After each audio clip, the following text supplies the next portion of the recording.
Beredar keluhan seorang warga yang mengaku motornya mengalami mati mesin usai melakukan isi bensin di salah satu kios.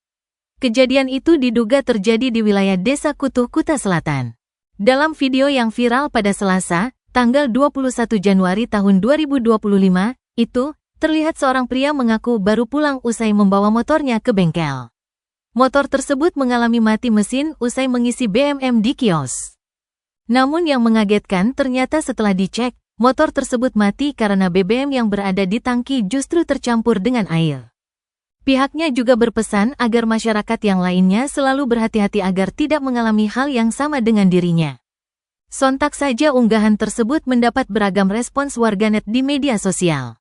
Viralnya video tersebut pun mendapat atensi dari aparat desa setempat. Menindaklanjuti video viral tersebut, Kepala Desa Kutuh Iwayan Mudana melakukan sidak ke beberapa kios-kios pedagang yang menjual bensin melalui Pertamini.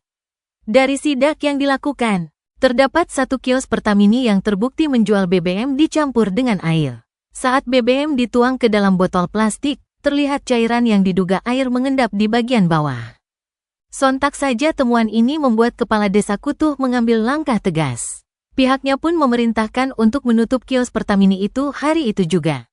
Hal ini dilakukan untuk tetap menjaga keamanan dan kenyamanan warga Desa Kutuh. Pihaknya juga mengaku akan tegas menindak kios-kios Pertamini yang berbuat curang.